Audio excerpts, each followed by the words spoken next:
Rumunjska Dacia na ovogodišnjem sajmu automobila predstavila je drugu generaciju Duster modela. Već tom prilikom upoznali smo se sa promjenama koje donosi novi Duster, a 2 mjeseca kasnije u okolini Marseja dobili smo priliku da praktično isprobamo novog Dustera. Novi Duster vozili smo na nekoliko vrlo zanimljivih ruta u Provansi, kao i na posebno pripremljenom off-road poligonu, gdje smo se mogli uvjeriti u izuzetno dobre terenske sposobnosti.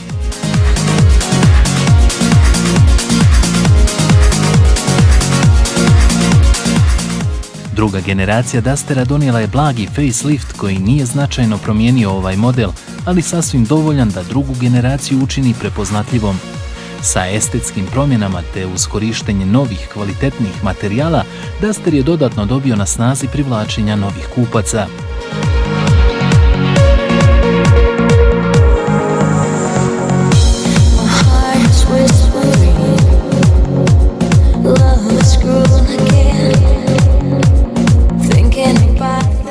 Glavne promjene zahvatile su prednji kraj automobila gdje je Duster dobio novu svjetlosnu grupu, novu rešetku motora te niže postavljeni usisnik zraka. Navedene promjene potpuno su promijenile karakter Dustera koji sad sprijeda izgleda robusno i agresivno, što se i očekuje od terenca. Duster je dobio i nove krovne nosače na kojima stoji naglašeni natpis Duster koji pored funkcionalnosti dodatno uljepšava bočnu siluetu automobila.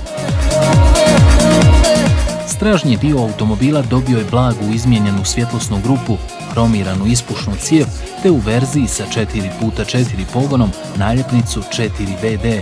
Na kraju, vanjske vizualne promjene zaokružuje nova Comet Grey boja.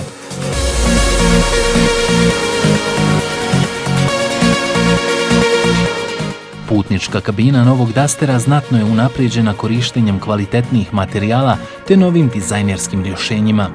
Dizajneri nisu pravili velike promjene, već su na prethodnim dizajnerskim rješenjima napravili izmjene koje su donijele novu svježinu i funkcionalnost. Tu prvenstveno mislimo na potpuno novu centralnu konzolu koja je dobila novi raspored pretinaca te mogućnost porudžbe Dacia Media Nav sistema koji nudi podršku za Bluetooth i satelitsku navigaciju. Sjedišta su bolje profilisane i poboljšane udobnosti koja se nude u novoj kolornoj šemi materijala kojim su presvučena. Po prvi put Duster je moguće poručiti sa kožnim grijanim sjedištima, što je dodatni korak naprijed. Novi Duster dobio je i novu bogatiju opremu kao što je serijski ABS, elektronski nadzor stabilnosti, sistem pomoći pri naglom kočenju itd.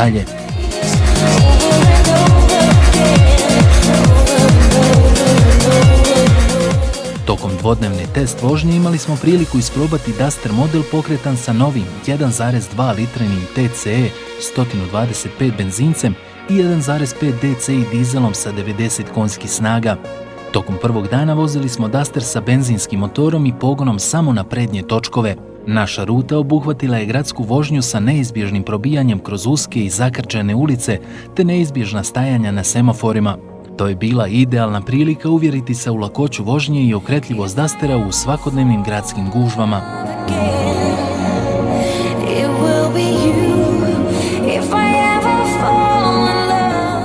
Drugi dio rute obuhvatio je vožnju krivudavim lokalnim cestama koje su pružale prelijep pogled na okolinu u francuskoj Provansi te neizbježno fotografisanje sa jesenjim pejzažima. Dionica vožena po lokalnim putevima nije nam mogla pružiti čari balkanskih puteva za koje je Duster jednostavno stvoren. Nešto agresivnija vožnja po krivudavom putu nije predstavljala veliki izazov za novi Duster, pa smo se uputili na autoput na kojem smo mogli provjeriti tvrdnje proizvođača o boljoj akustičnoj izolaciji.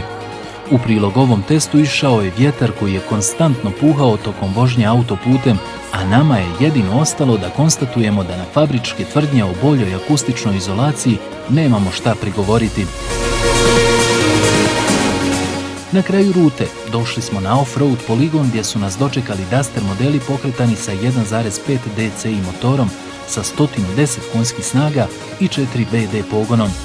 Na poligonu smo imali priliku lično isprobati sve off-road mogućnosti novog Dustera. Tokom poligonskog testa, novi Duster bez problema je savladavao sve prepreke. zašto je zaslužna odlična kombinacija provjerenog Nissanovog 4x4 pogona i 1,5 litrenog DCI Renault motora.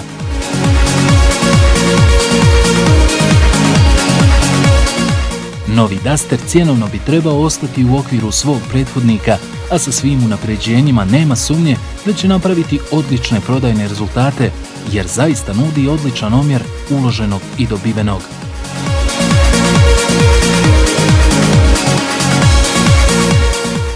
Sve detalje o novom Duster modelu možete pročitati na Carlander portalu.